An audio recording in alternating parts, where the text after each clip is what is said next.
Alright guys, welcome back to another Marvel Snap video. So, the season for July has kind of been leaked / teased, where supposedly we're going to be getting a new Fantastic Four season to coincide with the release of the First Steps movie. The 5 cards were supposedly meant to be getting, of course, H.E.R.B.I.E, an all-new version of the Fantastic Four members in their First Step variants. So for today's video, what I've done is gone out and made all of these 5 cards and see how they could play in the game. We did this last time with the Marvel Rivals season, and we actually got really close in terms of one of our predictions. This is what I thought they were going to do for Rocket and Groot, and they basically did that, but just probably even better because it's 3/5 and it can move. So let's run through all the custom cards I have done. But before we do that, 2 things. 1, if you're new, subscribe. But obviously doing Marvel Snap content almost every single day, and we're trying to hit 1k subs. Gotta keep saying it until we actually do hit it. And of course as well, let me know what you lot think of them adding new versions of a already existing card in the game. I think I've already saw some drama in the community about it, at least in terms of Discord, where people are not too keen on that idea. Of course, they've done in the past with Rocket and Groot, but since that is a dual character,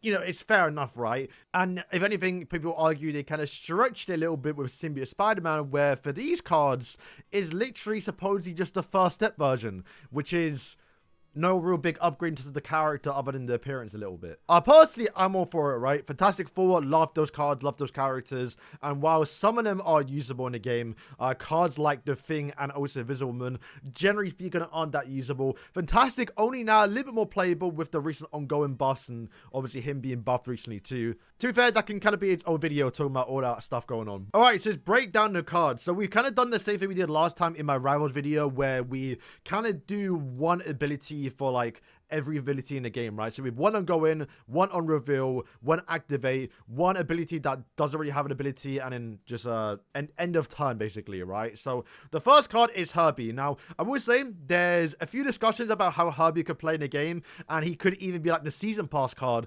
and still was some good ideas, but I didn't want to do it because it's kind of messy and it's quite long to think about, right? But for example, people want him to be like the high evolutionary, but for the old Fantastic Four members. Don't know how that will play out if you have high evolutionary and him in your deck, because then how would the thing work when you literally have 2 abilities? That's what I mean by it being kind of tricky a little bit. But people want him to be a way of buff from the old Fantastic Four members, or more so of how they could work more together. I think that's one thing people really want from these cards, and even the old ones. They want all 4 of them to work well together. And I will say right now, spoiler, I haven't really done that because it's such a tricky thing to play around with, right? Having all 4 of them work together, and you have to use all 4 together in one deck, seems too much to me. I think I would definitely rather have all the Fantastic Four members have their own use in their own niche wherever you can play them. So for H.E.R.B.I.E, we've gotten something similar towards Sage, right? So Sage is like, I think KM Best explained the best, where she's like really smart and you have to be smart to play her, because you actually have to think about playing her down the right time with the right cost. Where for H.E.R.B.I.E, it's a little bit worse because it is only 2 power rather than 3. However, it's obviously ongoing, so it's like you can just play him down and not really worry about it. But what he does do is ongoing plus 2 power for each card with different cost tiers. So if you have a location with a 1, a 2, a 3, a 4, a 5, and 6, now bear in mind it's very much worded like how Sage is, so it does apply towards the enemy team, because obviously you can't have 6 cards in one lane, least towards yourself. So you are a little bit relying on the enemy team playing a 6 cost card there, a 1 cost card if you don't play one, to fully get him to work. But the idea a little bit is he's going to work a little bit with Fantastic, being 1 a ongoing card, so he'll work in that ongoing deck a little bit. You can play him before the Fantastic, and you can also play a Moonstone down on the same location in the middle with Fantastic, so you're getting both of the best worlds for obviously Fantastic and also H.E.R.B.I.E. And if he does somehow get upwards to max level, he will be, what, a 210. The Moonstone will be a 210, and if you play an Onslaught in the middle as well, he'll be like, what, a 220?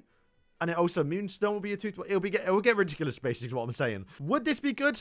Maybe. I don't know. I would say this is one I'm not too keen on a little bit, because I'm not that good of coming up with a bunch of good ongoing cards.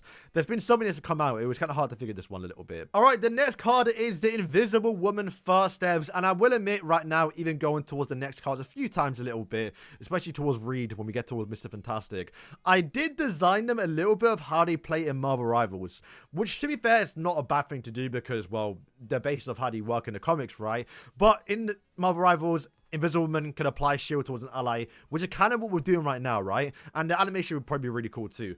It is activate, so you have freedom about when you want to give it towards a certain card, but also I did that because I am biased and I want her to work with the Human Torch, the OG one, and it'll be kind of broken towards the Human Torch, I'm not gonna lie. So what she does do is activate. The next card you play gains +1 power. I kind of did that, so when Human Torch gets doubled, he gets more power.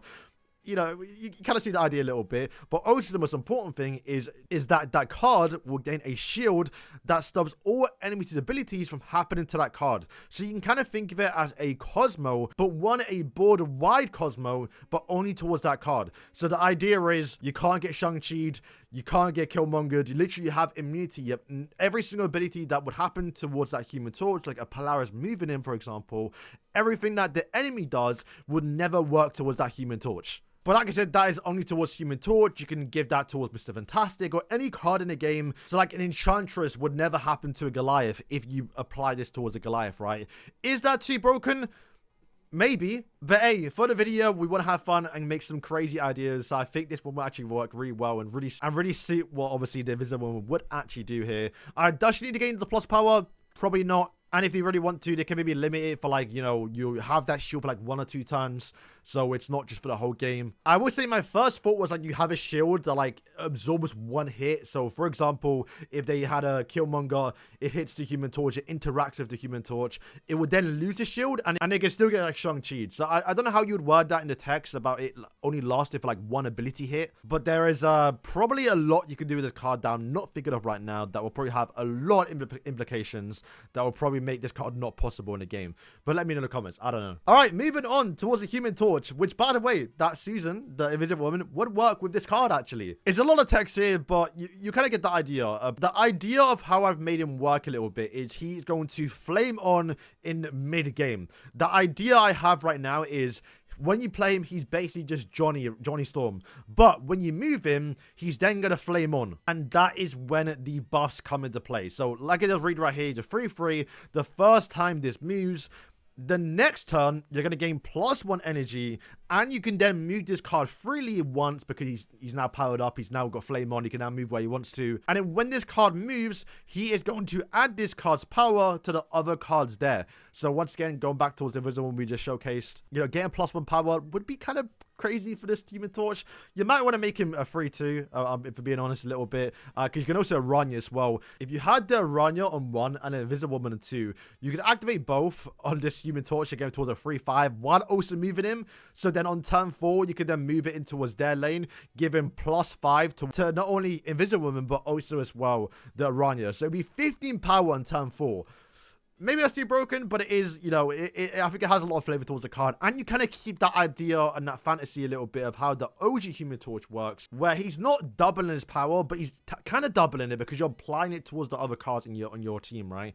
It does also require you to have a lot of cards down early on. And I will say, at least the way I've worded it is, there's a lot of power you can do with Heimdall. So I guess my play line would be, if I was to actually have this card, would be to play Madam Web down on 2, you play him down on 3, on 4 you then move him, then that does mean on turn 5 you can now play a 6-cross card and also move this card, where you can then move him towards the middle, buffing up your middle cards, and you can also as well use a Heimdall on the same turn, moving him again all the way to the far left, because at least the way I've worded it is that next turn, whenever this card moves, no matter how many times he moves, he's always going to add the card's power towards the other cards, but it's only for that next turn, so you can actually move him multiple times, which I think will only be possible with like a Heimdall. Maybe a little bit if you don't play a card beforehand with like a Ghost Spider, but yeah, that is Human Torch. Let me know what you think. A lot going on with this one. It might be a bit too much. You might have to move him down towards obviously a 3/2, but like I did say, I do like the idea of him being played down, and then throughout the course of the battle or the game, he would then flame on and he could then do a bunch of other stuff.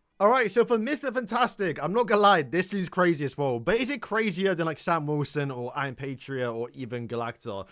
Maybe. It is a clog card, which is probably not the most loved ability or like archetype in the game, but you will see my reason. At least once again, I said it before, we kind of based on Marvel Rivals, and in Marvel Rivals you can grab one character with your left hand, grab him again, and then throw them towards each other, right? So it's kind of what we've done a little bit, which also as well kind of goes with how the old one worked, where you add power towards adjacent locations. We've done the same thing here. So what he does do is he's a 4/5, so he'll probably be like the battle pass card, right?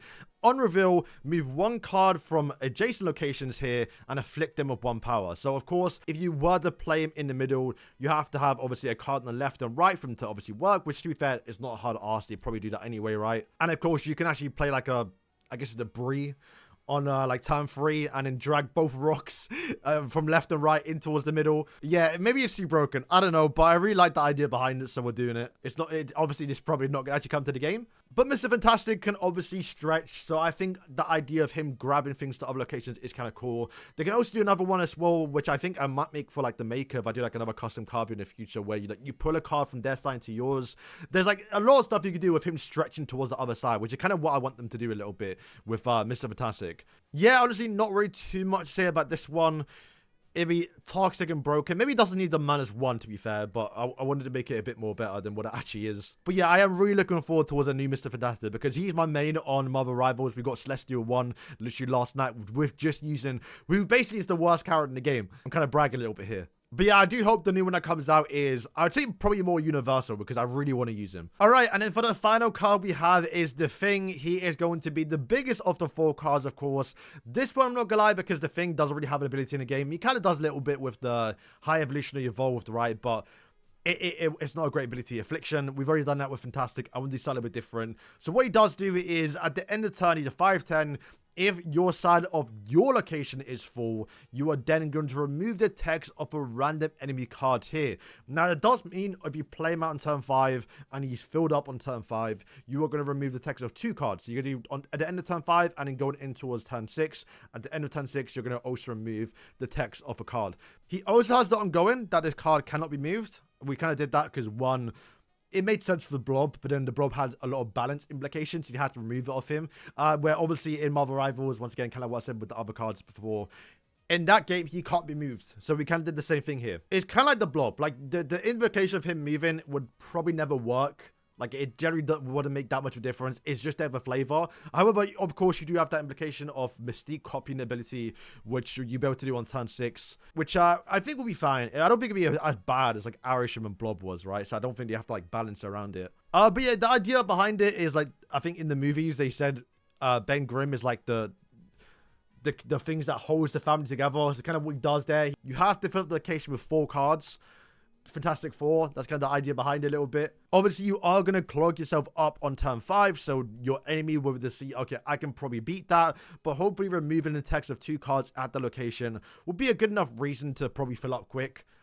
Even if you don't want to, playing on turn 6, maybe not the best thing. You can probably actually make it like, I think you can balance the actual like numbers around. Maybe make him like a 6 power cost card and increase the power. Even right now, a 5 cost, you can probably still increase the power a little bit. I think you can probably mix and match. Obviously, I can't test the card, so I don't know how it would work in game. But I kind of like the idea, and then once again, the reason behind it is he's kind of punching the cards on the other side, disabling and removing the text. Would be obviously very good in like an ongoing deck. And I guess the idea a little bit, and kind of the way I designed the cards, if we go back now, is that both of these cards have a synergy together. The idea is you're moving 2 cards in towards the lane, you know, clogging them up. They might be really powerful abilities, and then you can turn it off, which to be fair, maybe you don't want to do because you've kind of already won the location. But there is some synergy between the 2 there. And of course, Human Torch and Susan, since those are a duo a little bit, obviously being brother and sisters, they also have abilities together as well. But yeah, guys, that is going to wrap up the video. That are my predictions about how these Fantastic 4 cards could play in game, with H.E.R.B.I.E being there, just because why not? Like I say, H.E.R.B.I.E can be a bunch of different things where they can tie it towards the Fantastic 4, because he was made to help Fantastic and the Fantastic 4 members. So I did originally have him as like an ongoing, your Fantastic 4 members just have -1 cost, which will apply towards the open Fantastic 4 members and also the new ones, which I think will be kind of boring, but would be kind of broken a little bit, because you then Invisible will be a 1 cost, Human Torch will be a 2 cost, he'll be a 3 cost, and he'll be a 4 cost. Which, to be fair, his ability won't work too much anyway, but I guess you can always move stuff out. So, yeah, guys, that's going to wrap up the video. Let me know what you think of these cards and your prediction about how these cards could play in the game. Very much looking forward towards it. Like I say, the cards were just basically, there may be more in that season, like Franklin or other cards that are related towards the Fantastic Four. Maybe even a new Galactus, who knows, right? We're just repeating cards a little bit. Or a female Silver Surfer, because I think she's supposed to be in that movie. So I don't think everything's been leaked towards that season. But we will know in a month's time, which is kind of why I'm making the video now. Because if I wait too long, then they're probably going to get leaked and then we're going to know what they do, right? So guys, thank you for watching the video and yeah, peace.